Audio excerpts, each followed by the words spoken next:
Hi everyone, I'm Jeff. And I'm Anna, and you're listening to We Judge a Show by Its Pilot, a podcast hosted by us, a married couple with an endless love for TV. Whether you're looking for a new show to binge or wanting to revisit an old classic, let us be your guide through the infinite list of TV shows. So come join us every Friday as we discuss the pilot for a TV show while also sharing personal stories that parallel the storylines. We Judge a Show by Its Pilot, where your new favorite show is just one click away. Hello everyone, welcome back to our pod. Hello! I was trying to sing. That was not a very good version of singing. Hello. Hello, la la la la la. So it is musical month.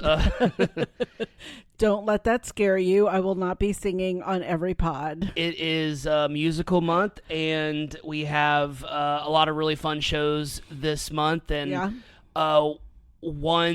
this first show that we're doing today is a show that you and I were both really big fans of. Oh, totally. And then the second show was a show that you watched that I had never seen. Yep. And then the third and the fourth one are going to be shows that neither one of us has ever seen. Correct. We've already watched the third show, really liked it.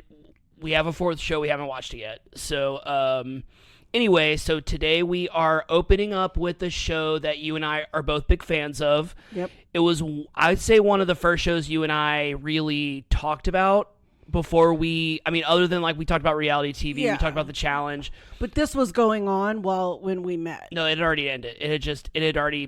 Just ended? It ended the year before. Yeah. Oh, that's it. And so we are doing Glee, a show that for the first two, I think people kind of forget, like when this show first came out, for the first two seasons, it was huge. Oh, yeah. It was, everyone in it was like immediately like overnight sensation famous. People that didn't like musicals were watching it because they were singing like contemporary music. And it was just a show that was really ingrained into pop culture. And then overnight, just everyone stopped watching it. Yeah, there were a lot of factors. There were a lot of factors as to why. But for the most part, it was one of those shows that fizzled out just as quickly as it popped. Yeah, we can talk about that when we're getting into the show, but a couple of big things happened. Yeah. And then kind of tarnished the legacy. The legacy, more or less, thanks to TikTok, and because in 2020 and during the pandemic and on TikTok, the show kind of had a resurgence in popularity and a new generation started watching it because clips were starting to come up on TikTok and people were like, what's this show? People, that were little kids when this show was popular, that didn't even know what this show existed. So it has had a resurgence of popularity. I don't think there's going to be a revival anytime soon. No. I think just the whole vibe of the show now, it's unfortunate. I'll say it's unfortunate the kind of the legacy that this show left. But if you're anything like Anna and I, we are big fans of this show. We're not sitting here advocating for certain people involved in the show. We are just sitting here as fans of music, as fans of supporting the arts, fans of the underdog, fans of very dark satirical humor, and heartwarming humor as well, heartwarming moments. The show does make you tear up. The show does give you all the feels, if you're familiar with that phrase. Yeah. So we have a lot to talk about, a lot of music. I have to say, a lot of songs on this a lot of songs on this episode. We got a lot to get into, and you're going to do what you always do, and you're going to give us some episode and series information. All right, Glee pilot. Glee was an American jukebox musical comedy drama that aired on Fox from May 19th, 2009 to March 20th, 2015. The series ran for 6 seasons and has a total of 121 episodes. Glee was created by Ryan Murphy, Brad Falchuk, and Ian Brennan. Brennan came up with the idea for Glee, but the original concept was a film about an underdog show choir and their rise to glory. Originally, the film was much darker and was more like the film Election, but about a show about choir world, which, if you're from the Midwestern U.S., show choir is a big deal. So, real quick, we had a show choir in high school. It was called Entourage. I don't know why it was called Entourage, but it was show choir. It was Glee Club. I didn't know that until years after this show ended. I didn't fully know how big Glee Club show choir was in the Midwest. Oh, okay. I didn't know how big of a deal it was. Our friend Wes is from Indiana. Yeah. And he was like, his high school had like a nationally ranked Dang. show choir. It was a big deal. I forgot what they were, like the Highlanders or something like that. It was like that was their mascot. But like he was telling me about it one time, and I was just like, I had no idea. Like it's no exaggeration. Like it was. I don't know if it still is, but it was a big Probably. deal. It was a big deal in the Midwest for a really long time. Glee centers around the lives of the students and faculty at William McKinley High School in Lima, Ohio. Specifically the Misfits, who are the members of the Glee Club that's headed by a passionate Spanish teacher and former member of the Glee Club.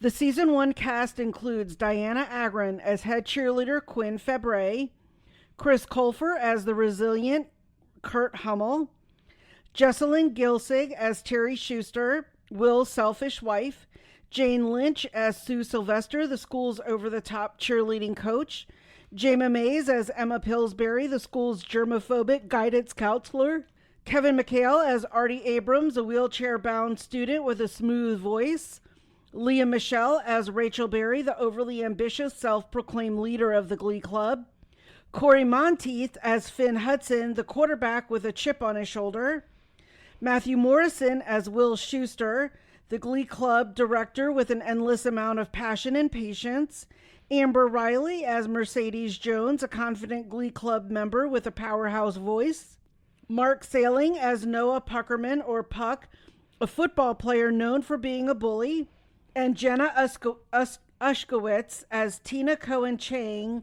an introverted goth member of the Glee Club. The pilot episode also introduces us to recurring characters: Iqbal Thiba as Principal Figgins, Romy Rosemont as Carol Hudson, Finn's mother, Patrick Gallagher as Coach Ken Tanaka, the head football coach, Stephen Tobolowsky as Sandy Ryerson, the former Glee Club director. And although she has no dialogue, the late and the great Naya Rivera makes her first appearance as the legendary Santana Lopez. She has no dialogue in this episode. It's Yeah, so just, like, crazy. passes by. She's with Quinn at one point in the episode, and at the end when they're watching them from the balcony with Sue and Quinn, and I'm just like, wow, she had no dialogue. Like, I kind of like had to go back and think. I was like, she had no dialogue. I mean, she ends up becoming my favorite character on the show, so it's just crazy that she just really, I still to this day wonder like what they originally wanted her character to be. Oh, I don't know if they ever intended her to be one of the main characters. To say Glee was an instant hit is an understatement. Glee still holds the record for the most entries in the U.S. Billboard Hot 100, with 207 entries, with their infamous cover of Don't Stop Believin', by Journey reaching number 4. The cast did several live performances, including 2 international tours and a theatrical live concert. There were 33 albums and 460 songs released as singles on iTunes. The series had a total of 769 songs performed on the show. That is an exact number. Yeah. Some of the most frequent artists they covered were Queen, Madonna, Katy Perry, Fleetwood Mac, and Michael Jackson. Glee also became known for having several celebrities featured on the show, including Kristen Chenoweth, Idina Menzel, Neil Patrick Harris, Sarah Jessica Parker, Kate Hudson, Gwyneth Paltrow, Patti LuPone, Whoopi Goldberg, Ricky Martin, John Stamos, Carol Burnett, Britney Spears, and many more. I had to stop at some point. I was just like, there are so many more celebrities on the show. Although Glee originally rocketed into pop culture, the series eventually declined in viewership and overall popularity by the end of season 4. The series was surrounded in controversy, with rumors of rivalries amongst the cast and guest stars and extras claiming Ryan Murphy and others played favorites. Towards the end of season 4, it was reported that Corey Monteith had entered rehab for drug addiction, and just before the filming of season 5 began, Monteith sadly died of a drug overdose. Monteith's character was considered the heart of the show, and it showed through season 5, which is considered to be the show's downfall. Despite all of this, Glee has maintained a cult status and had a spike in popularity during COVID when clips of the show went viral on TikTok, introducing the series to a new generation. You can currently watch the entire series on Hulu and Disney Plus. So what was it about the show? Because did you watch the pilot like when it originally aired, or did you kind of catch it on reruns? Yeah. What immediately kind of drew you? What was it about it that kind of immediately drew you in? Because you stayed faithful to it until season 5. Till season 5. Yeah, okay. It was when they moved to New York and had to split. I think I just loved it, one, because I have told the tale of me trying out for choir in elementary school and being told that I cannot sing. Aww. I truly believe that people who can sing just have a gift. Yeah. I mean, I just think the gift of singing just is amazing. Same. If you can sing, you can just move people. Mm-hmm. And so I think I wanted to watch it because of that. One, because, I love anything dealing with school and high school dramas and comedies, whatever it might be. But, I think it was what was on, and it might have just been popular 2009-ish. I was still watching network television at that point, so it was probably the new and the latest thing that was going on. So I just started watching it, and I liked it, because I'm trying to think, like, any of the major players, I probably didn't really know any of them. What was so special about this show was that they intentionally wanted unknown people in it. They wanted people that they wanted to cast, I would say, normal looking, everyday looking people that had these tremendous talents. And you had Matthew Morrison, who had been on Broadway. He played Link on Hairspray on Broadway. Then you had Leah Michele, who was on Les Mis on Broadway. And then Jenna Ushkowitz, who was in Spring Awakening with Leah Michele and Jonathan Groff on Broadway. And other than that, no one had ever really been on anything. Naya Rivera had been like a child actor for a little while. Heather Morris was a dancer. She was on So You Think You Can. She was a dancer on So You Think You Can Dance, I think. It was on one of those. She was a background dancer for Beyonce and for Britney Spears. So they all kind of came from different walks of life. Like Kevin McHale was in a boy band at some point before he was on Glee.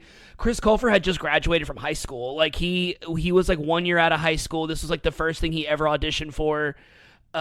They really just I think Jane Lynch and Jayma Mays were like the most established actors of the main cast. Of course, Romy Rosemont, she's been in like a million episodes of Law and Order, but like she was like a guest role at that point. She wasn't like a main character, but they really wanted to have like these. I think what drew me in, much like you, I love me a high school show. I love me a high school drama. I immediately loved the show's sense of humor.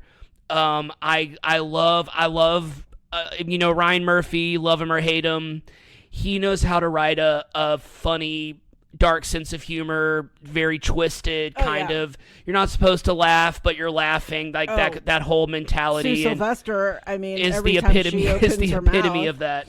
I think I also love a theme. Yeah. And every episode had a theme to it, and I love how the music played into that theme and how it was carried through. Do you have any favorite episodes, like themed episodes, like specifically themed? Of course, Britney and Britney. Oh, yeah. That's the probably Britney Spears episode. Yeah, one of my top. Yeah. Toxic. Me Against the Music is just chef's kiss. No, I'm trying to think of the one where they all get drunk. Blame It on the Alcohol. Blame It on the Alcohol is one of my favorite episodes from any show. And then A Very Glee Christmas is probably in my top 10. And then Loser Like Me, original song. Yeah, that's a good one. Original I song. loved the Rumors episode, the Fleetwood Mac episode. Yeah. I was a huge fan of that. And season 3 and 4 had a lot of really great themed episodes. I loved the Saturday Night Fever episode of Glee. I think that was season 3. And then season 4, of course, they did the soundtrack, the movie soundtrack episode, which was my favorite because there was a Dream Warriors reference. They didn't sing Dream Warriors, but there was a Dream Warriors reference from one of my favorite characters who is like the movie guy. But they sang like Shout, they sang In Your Eyes from Say Anything, and Unchained Melody, and they reenacted the scene from Ghost. Like, it was like such a great episode, and they sang Footloose at the end. There was a bunch of stuff from Moulin Rouge. Like, it was just such a great episode. And season 4 doesn't get as much love as it should because that was when they first introduced the New York plot or storyline. Sorry, I couldn't think of the word storyline. It's late, y'all. We're both tired. Yes. But we're excited to do this episode. But yeah, season 4 had a lot of really great themed episodes. They had then they did the mashup of Danger Zone and I Love That Old Time Rock and Roll, where it was the Tom Cruise, their tribute to like Tom Cruise from the 80s. But yeah, they have a bunch of other really great themed episodes, but I think the Madonna episode's probably like very iconic. So many great songs from that one. But do you have like favorite songs specifically from the show? I mean, there's 700 and whatever. I mean, there are so many. I'm going to say I love so many of the ones they covered, of course. Yeah. But I can always go back and watch original song, and I just love that episode. So after we watched the pilot, we immediately, you were like, can you play original song? That's one of my favorite episodes. Yes. So I'm just like, of course. I'm just Trouty like, Mouth. Hell to the No. Hell to the No. Big Ass Heart. Big Ass Heart. I mean, it's just like. Trouty Mouth is Trouty epic. Mouth is the best one. I mean, I just die laughing. And then, I love that Mercedes gets a little bit of her due because then we all learn later about all the background controversy and favoritism and maybe why she was never really a major player. I mean, she was featured a lot, but never probably got her due on the show that she truly, truly deserved. Love her. But I love that episode. Yeah, I think I can watch it from start to finish and love every song on it. Yeah. I mean, I'm sure there are other ones as well, but that one for me, it cracked me up. Yeah, totally. That's a really fun one. I liked the first episode where they the first time they went to New York as a Glee club, and that was also where they did original songs at Nationals, and they did a song called "Pretending" that I still listen to in the car because it's their original song that Finn and Rachel sing at Nationals, and I mean, "Light Up the World's" a good one, but I mean, like, Pretending is just, I don't know who was writing those original songs, but like they did such a good job. Like, they made legit singles, like songs that could have been released as singles. Get It Right is such a beautiful song, like and it's so like hits you. It's one of those songs that like when you listen to the lyrics, you're like, wow, this is like really relatable, and this is something that like we've all felt before. And I have to say my favorite song, and it's anything by Naya Rivera. She's my favorite. She was my favorite singer.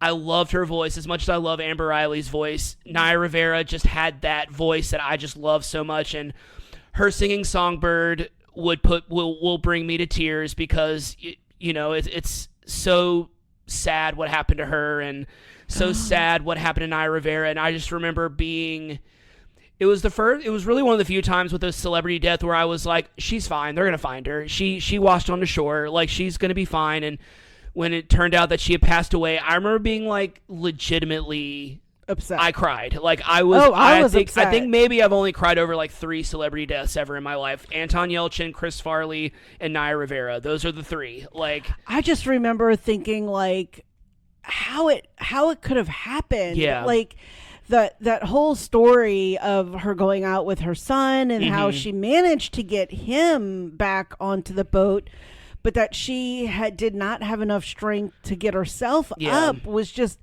that that lake was infamous for that, and that's what made me sad, especially was that there were no warnings, and that the company didn't provide like a ladder or rope for her to be able to pull herself back up with, or, you know, even also just letting, you know, not that she couldn't do it by herself, but that, you know, maybe there should have been a policy that at least 2 adults be on these boats. So that was what just made me super sad about hers, was and just then all of for that. many reasons, her, Heather Morris and Gwyneth Paltrow singing Landslide. It is a moment that, like, I remember I mean, that's such a beautiful, sad, beautiful song. And it means that song means so much to so many people, because it just has so many deep meanings to it. And it was performed beautifully. Gwyneth Paltrow was probably my favorite guest star, recurring Holly character. Holiday. Her and Kristen Chenoweth were like my 2 favorites, and Holly Holiday's the best. And all of her stuff, all the songs that she sang were great. The CeeLo song, F You, the CeeLo song that she sang, that was the best. Hola, clase. Oh, let's go get some tacos. I love it. Conjunction, junction, what's your function? Speaking of musicals, I was in Schoolhouse Rock when I was a young lad. I remember singing that song. All right, so yes. So the last question I'll get into when we're actually talking about the episode. We actually have a lot of episode to get into, so we can kind of go ahead and get into it now. All right. Because I have a song list of all the songs, and I'm going to give you some Glee trivia before we talk about the plot. Holy crap. I know. This is one of the few shows that I know so much stuff about it. So, like, I'm one of those people, like, when I become interested in something, I kind of learn everything about it. I kind of become, like, I'll just kind of go ahead and say I'll become, like, kind of obsessed with it. And I'll learn everything. Like, I did the same thing when I started watching Big Brother. I learned everything I possibly could about Big Brother. And now I know so much about it. All right, so I'm going to give you the songs that were performed in this episode and who sung them. And we are starting off with, I couldn't believe it, I completely forgot, Where Is Love from Oliver. Performed by Ben Bledsoe. So his name was Hank Saunders on the show. He was the boy at the very beginning that was singing with Sandy Ryerson. Rachel's kind of like watching them. Completely forgot about that. We have Respect by Aretha Franklin, performed by Amber Riley. I Kissed a Girl by Katy Perry, performed by Jenna Ushkowitz. Mr. Cellophane from Chicago, performed by Chris Colfer, which he auditioned for the show with that song. Right. On My Own from Les Mis, performed by Leah Michele. She also sung that for her audition for Glee. Sit Down, You're Rockin' the Boat from Guys and Dolls. This is the first Glee Club performance with the original 5. That's Rachel, Kurt, Mercedes, Tina, and Artie. Oh. Can't Fight This Feeling by REO Speedwagon, performed by Corey Monteith. I remember that single really hit iTunes. Like, his rendition of that was like a big deal. I on have iTunes. a bunch of Glee songs on my iTunes, because that was about the time when iTunes was really popular. This is 2009. I mean, this is beginning of they were making MySpace references on the pilot episode. I mean, the iPhone was so new at this point in time. Right. People were still rocking Blackberries. I know I was. I did. It was. We have Love and Touch and Squeezin' by Journey, briefly sung by Aaron Hendry and Jerry Phillips. This is the young Finn, and then the guy, I forgot his name. I'm going to say his name at some point, that the mom dated at the boyfriend. The grass guy. You're the One That I Want from Grease, performed by Corey Monteith, Leah Michele, and the New Directions. That's the name of the Glee Club. Rehab by Amy Winehouse, performed by Vocal Adrenaline. Epic. Leaving on a Jet Plane by John Denver, performed by Matthew Morrison. And the iconic, the song that even if you didn't watch Glee, you know about this, Don't Stop Believin' by Journey, performed by New Directions. So, and then we have the Swingles. They were an a cappella group. They performed many instrumental songs as background music, including Beethoven's Fifth Symphony, Flight of the Bumblebee, Soul Bossa Nova, which is the da-na-na-na from Austin Powers, Moonlight Sonata, and Gollywog's Cakewalk. Okay, I just want to ask you a question.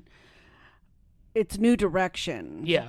It's not Directions. Yeah, it is. It's New Directions. Is it? Mm-hmm. Oh. The New Directions. Oh, okay. Ladies and gentlemen, we are the New Directions. Oh, okay. I don't know why I always thought it was New Direction.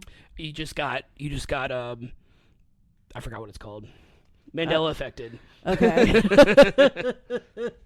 All right, so give you some random Glee facts that I didn't. So two things that I didn't know about. Okay. So the Glee Club, what we were just talking about, the Glee Club's name was New Directions. When Will was in the Glee Club, they were called the Singsations. That was the original name of the Glee Club. When he was in high school. And then the name of the Glee Club that was run by Sandy was called Rhythm Explosion. Rhythm Explosion. You only know this through the uncut version of the pilot, which I've never seen before. So okay. I don't know where that exists or if that exists anywhere. I don't know. I've never heard of it. So yeah, and then so the name Kurt Hummel, Chris Colfer's character, when he came in audition for his role, there really wasn't a role for him. He just kind of came in and he was like, we have this kid, he's really, really unique. You know, he was 19, he was a counter, he was a male soprano, like very interesting kind of person. Ryan Murphy made a joke. He said, "You look very Von Trappian," or something like that, like Kurt, Sound of Music. Yeah. So he was like, "Oh, I play Kurt actually," and he was like, "Oh," and then they named him Hummel because of the Hummel figurines that had the rosy cheeks. Rosy cheeks. Yeah, Gotcha. Which I didn't know that. And then Leah Michele, when she was on her way to her audition, she got into a car accident in the middle of the lot, and then was like, "I have to go audition for this thing," and so she pulled her car in, and as she's singing her song, she's pulling glass out of her hair. Oh. That's like her infamous like audition story, that she had just gotten into a car accident. Oh. So yeah, those are my... and Corey Monteith wasn't known for being a singer. He was an actor and he was a musician. So when he sent in his audition tape, he didn't have a drum set, so he got all of this glass and Tupperware like around him and filmed himself playing drums on all of that, but intentionally didn't sing because he wasn't a singer, which is very fitting for his character, who didn't consider himself to be a singer. So this was like pre-Anna Kendrick doing cups, yes, but he was doing Tupperware stuff. Yeah, and he didn't sing a song. Okay. All right, let's get into the plot summary. Let's do it. All right. Spanish teacher Will Schuester is driving his old car with a loose exhaust pipe to his parking spot at William McKinley High School in Lima, Ohio. Ambitious-driven and somewhat unbearable Rachel Berry watches Glee Club director Sandy Ryerson help a male student with a solo while also inappropriately touching his stomach. Rachel is extremely bitter because she wasn't given the solo, and after witnessing this, she reports Mr. Ryerson to Principal Figgins and gets him fired. Will is in the faculty lounge talking to his work friends, football coach Ken Tanaka and guidance counselor Emma Pillsbury. They are interrupted by cheerleading coach Sue Sylvester, who has brought them all coffee. The Cheerios are recurring national champions, so they get a bulk of the school's budget, while other departments are left struggling to survive. Emma informs Will that Sandy was fired and there is no one to take over the Glee Club. Will goes to Figgins to volunteer to be the new director, but is deflated when he learns that Figgins is going to cut the program. Will is a former student at McKinley and was a member of the Glee Club back when they were one of the top show choirs in the country, but after a decade or so, the Glee Club barely has enough members to survive and hasn't won a competition since the 90s. Will agrees to pay $60 a month to keep the Glee Club afloat and is strong-armed into doing after-school detention. This is to convince Figgins not to give the space to an AA group. At home, Will is also struggling to keep his marriage afloat. His wife, Terry, wants a life of luxury, has a shopping problem, and often nags Will into getting a better paying job so they can afford the things she wants. We also learn that they are trying to have a baby. Okay, so I'll go back to a question that we had. What are your thoughts on... So kind of a big thing with Will, particularly in season 1, is kind of this whole idea of like doing what makes you happy or following your passion versus making money. Like, what are your thoughts on that? Well, I think there's always the obvious that you have to have money. Right. But I also think that it doesn't have, I think you can find happiness within your means as well. I mean, I'm going to look back at my parents and, you know, obviously it was a much different time than it is today. Yeah. But like my dad probably at most made like $32,000 or $35,000 a year. Yeah. My mom did not work, especially when my dad was alive. She didn't really start doing tour guiding stuff until later, and then like her store demos and things. But like we never wanted for anything, you know? So there was never like this concept of you have to be rich to be happy to get the things that you want. Right. you could work, you just needed to learn how to budget and, at least have a job to be able to buy those things. And I was taught that early. Like, I had a job when I was 15 and part of it went into savings. And then my mom gave me part of it for me to spend. And I feel like you can do something that makes you happy, but you do also have to have money. Right. I can also say from my personal experience, my first teaching job, I was a Spanish teacher like Mr. Schuster.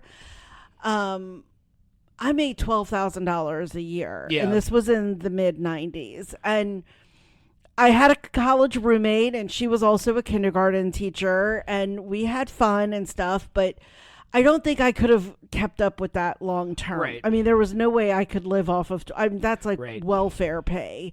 And eventually I decided to go to law school because I was like, I cannot keep making this. And I probably could have gone to like a parish school system or a city school system. I was in private schools, but yeah, I was like, I need to make more money. But the making more money wasn't what was going to make me happy in life. I mean, it just was allowing me to own a home and buy a car. But those aren't the things that, it wasn't because I needed 5 cars or 5 homes. I wasn't like Terry Schuster that just wanted to buy stuff. What do you think? I'm pretty much in the same boat as you. I would love, I think we talked about this the other day, like I would love if I could get paid to do the things that I love to do. Like I would love to get paid to do this podcast, talk about movies, watch movies. I would love to be, it would be cool to be a filmmaker. It would be cool to do this. It'd be cool to do that. But like, that's just not how the cards fell for me. And I think I think it's important to do what makes you happy. But like you said, you have to make money. You have to pay your bills. I don't want to live to work. I want to work to live. Like I want work to pay my bills but also pay for the things that I want us to do and also give me the time off to do the things that I want us to do or that we want to do. And I don't think there's anything wrong with following your passion. I don't think there's anything wrong with, if you do want to, get paid to have a YouTube channel, or you do want to get paid to, if you do want to go and be a filmmaker, like you can go do it, but you just need to understand that like you're going to be struggling financially for a long time before you reach any financial success, unless you get really lucky, like very few people do. Well, and I think there's a big point in that you just said about like getting paid to do this podcast. Like I've recently talked again about like I would love to open a store. I don't know how successful I would be. I don't know a lot about business and things like that of running an actual store. I've worked retail. But in the sense of what you just said about like a podcast and making money that way of like YouTubers or influencers, like I still go back to that and like the consumerism of like Terry of just wanting luxury goods just to say she has it, right? And like there's no real need for her to have all this crap, right? I mean, really, a lot of us get a lot of crap that we don't really need. I mean, go look in my bathroom she closet. Has like 4 toilet brush holders in their closet. Not you, Terry does. And so I look at like influencers right now and I see all like the brand, like when they're doing brand hauls. And I'm like, how many things of face cleanser, different kinds of face cleanser do you need? And then you find out they end up giving it away. And I'm like, but are you really being paid or are you being paid in goods? So it's all really confusing. And so I feel like if you have a good head on your shoulders, you can be happy within the means that you have. And also do the things that you want if you just don't go crazy. I'm with you. Anyway, long answer. That's the whole point. Okay. Back to the episode. All right, so Will holds auditions for the new Glee Club with their new name, The New Directions. Mercedes Jones sings Respect by Aretha Franklin. Goth girl Tina Cohen Chang sings I Kissed a Girl by Katy Perry. Kurt, who we met earlier, sings Mr. Cellophane from the musical Chicago. Rachel Berry sings On My Own from Les Mis. And although he joins the Glee Club, we never see Artie Abrams audition. Oh, yeah. They never... Yeah. I know, so Kevin McHale and Jenna Ushkowitz have a podcast called And That's What You Really Missed, because that's what they always said on the recap of Glee, and that's what you really missed on Glee. And they talked about it, but I don't think they ever filmed anything. I don't think they ever recorded anything. I think maybe his character was like a last-minute addition. I don't know, but go listen to their podcast after this, and maybe they'll clue you in on it. So they have the first Glee Club rehearsal, which ends up being a disaster. Rachel has one of her famous tantrums and leaves the Glee Club. Will follows her out to the football field bleachers. Will tries to comfort her, but Rachel insists that she can't do Glee Club because she is tired of everyone hating her, and she doesn't want to be made a fool.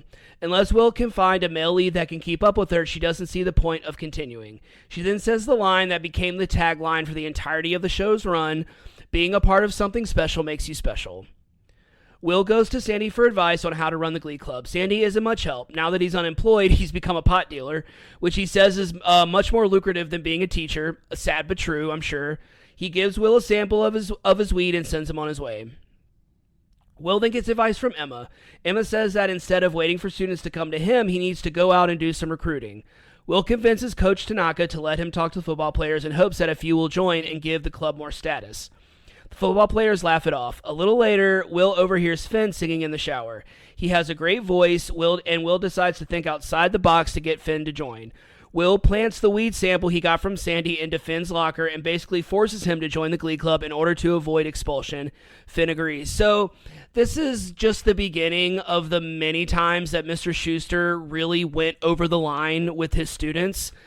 Something that the show became very famous for while it aired, after it aired. The Glee subreddit, it is still a main topic of conversation of how inappropriate and how invasive Will was in these students' lives. Oh, bad. I can't imagine.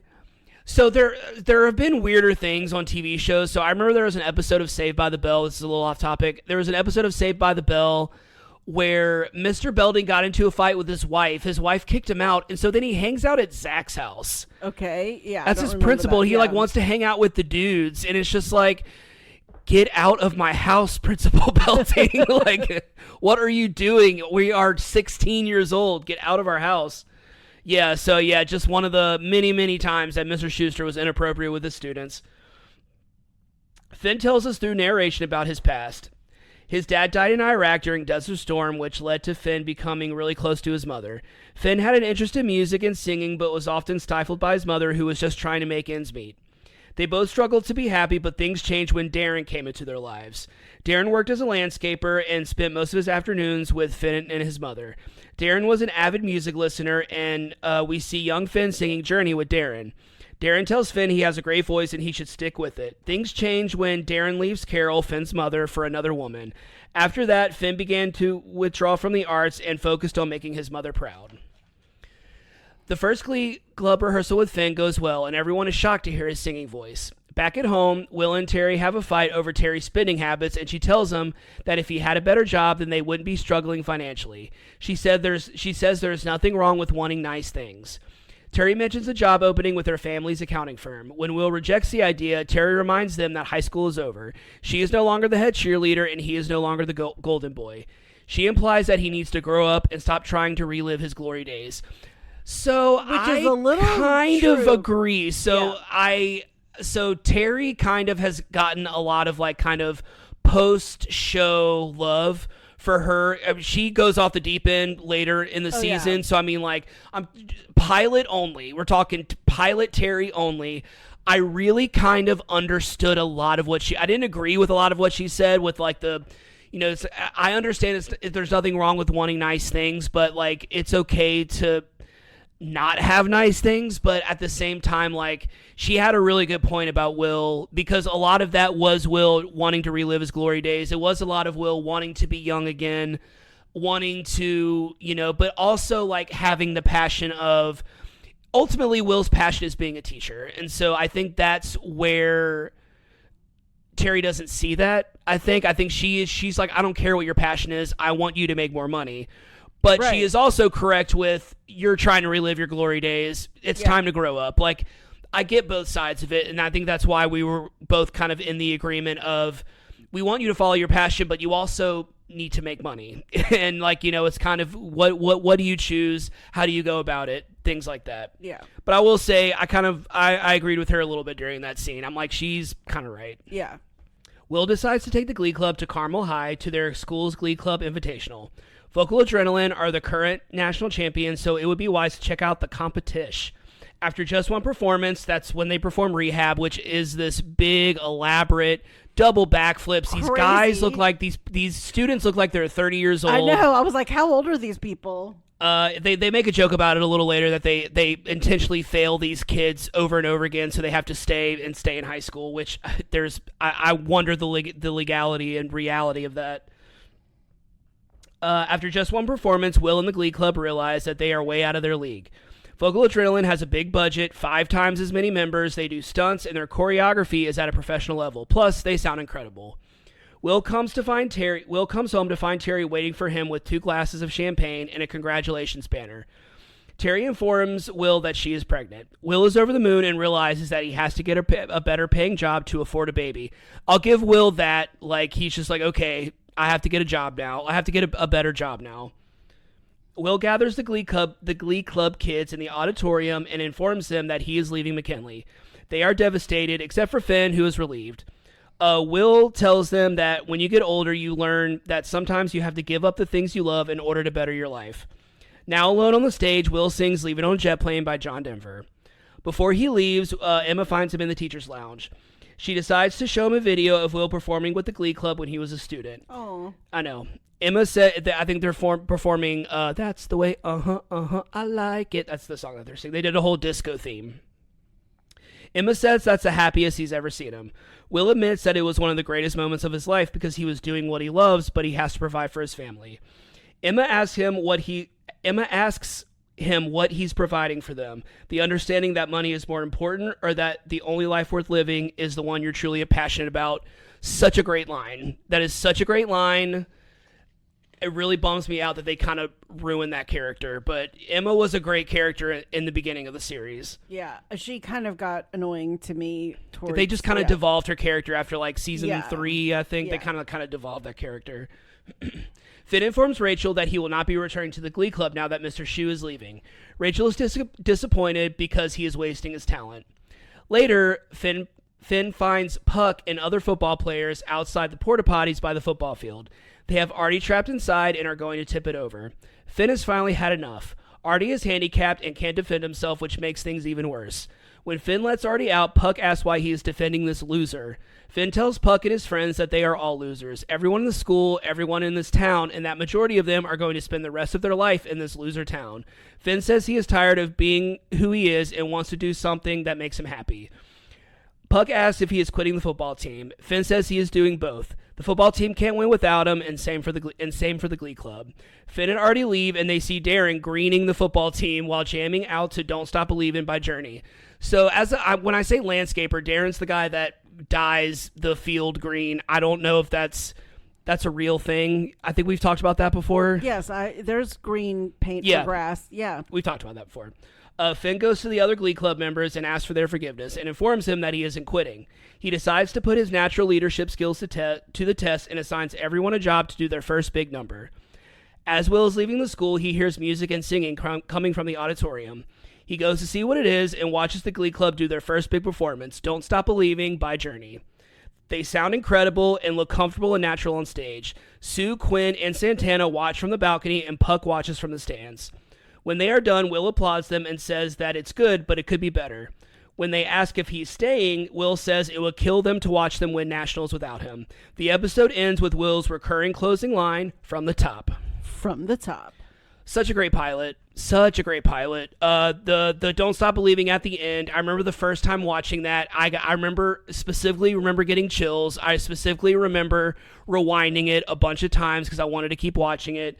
So I didn't watch the pilot like when it originally aired. I was told to watch it And the first episode I watched was the first episode back. It was the Power of Madonna episode. That was the first episode I watched, like, when it aired. Oh, okay. But yeah, I binged it in like 2 days or something like that. I love the show so much. So I stuck with the show till the end. I didn't give up on it just because I just committed so much time to it. This was when I was a lot more committed to TV shows. This is when I was a lot more like, now I'm just kind of like, I'm over it. I don't want to watch the show anymore. Like, I'm like that very much. But then I had a lot more patience. There was a lot less streaming and a lot less to watch back then. But yeah, it's on Disney and Hulu Plus, Hulu and Disney Plus. Sorry, they're all running together. I almost said Disney Max, but then I said it might be that one day. They're all Disney buys everything. They're all combining now. But yeah, so it's on Hulu and Disney Plus. There, I said it right. If you've never watched this show. If you're really into music, if you're really into dark comedy, it's not a traditional musical because it's music that you're familiar with, and it has a great sense of humor. It has an amazing cast, and yeah, I can't recommend this show enough. I love this show. I've always loved this show. I will always love this show, no matter what people say or do. Yeah, I love it. You ready to wrap this up? Yes. All right, that wraps up this episode. Thanks for tuning in. If you haven't already, go ahead and follow us on whichever platform you're listening to this podcast on. That way you'll be notified every time we publish a new episode. You can also follow us on Instagram at WeJudgePilotPod. We're also on Facebook. You can leave us a comment, suggest a show for us to watch, or leave some emojis in the comments. What you got? Any of the music. Of course. Music notes, microphone, any of the instruments. I have the Buckeye for Ohio. Nice. The megaphone for the cheerleaders and Sue Sylvester, the football, the wheelchair, the hockey puck for Puck. Nice. Any of the berries for Rachel Berry, the car, the germs for Emma Pillsbury, the cereal bowl for the Cheerios, the cash for the $60 he needs to pay for the room, the clown for Mr. Cellophane, the shower, the champagne, the pregnant lady, and the toilet. All right. Well, we are going to head out, but we'll talk to you soon. Thanks for listening.